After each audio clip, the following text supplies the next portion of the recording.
More in terms of not necessarily doing big moves, but learning how to take the things you're already doing and start dancing them. So the first thing we were doing was we said for the leaders, anytime you get caught up that you can't remember moves, you blank out, whatever, start thinking about changing the things you do. We said we know how to do a sugar push, and then we would change it around by doing one thing, for example, lifting a hand up, and there's our sugar tuck.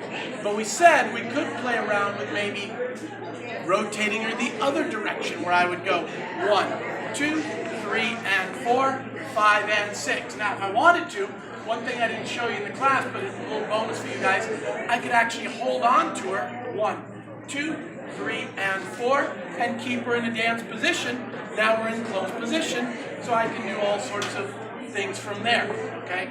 So that will lead into several options off of that. So we learn to both turn it left or right. It doesn't matter. Now we start thinking outside the box. We said we don't always have to do a two-handed sugar push. Again, thinking outside the box. We're now going to start playing with single-handed sugar pushes. Normal hand hold, a shake hand hold, or I might do a reverse hand hold.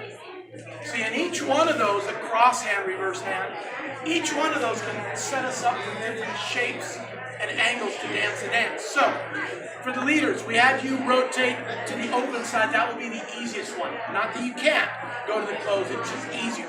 So if I'm using my left hand, as I start to walk back, 1, 2, I'm going to open up to the right side, but I'm going to keep looking at it. 3 and 4, 5 and 6. If I'm doing a shake hand or a reverse hand hold, this is now my open side. On the walk, I would turn to the left.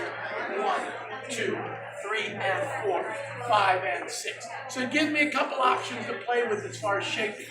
We said you could also play around with a little footwork.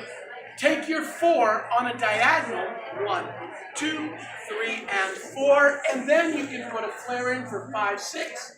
Back on 1, or you could do the same thing but triple it, 3, 5, and 6, and then back on 1. But remember, when you do the flare, turn on that standing foot so you get a little contra body action and you get that move. For the followers, we gave you the same thing. We said you could play to the open side just by doing a simple triple step and rotating it left. 1, 2, 3, and 4, 5, and 6. Then we said you could take the same one, do a flare in it. 1, 2, flare 3, 4, anchor 5 and 6, and then we said you could bring it up into releve passe, 1, 2, up, 3, 4, 5, and 6. For the releve passe, ladies, remember we said do not put the knees together and try to turn. Think of bringing the foot to the knee. As you do that, or at least the calf, that will give you the rotation. And make sure you elevate so your heel comes off the ground just a little bit, and that will allow you to rotate much easier without putting the torque on the knees, okay?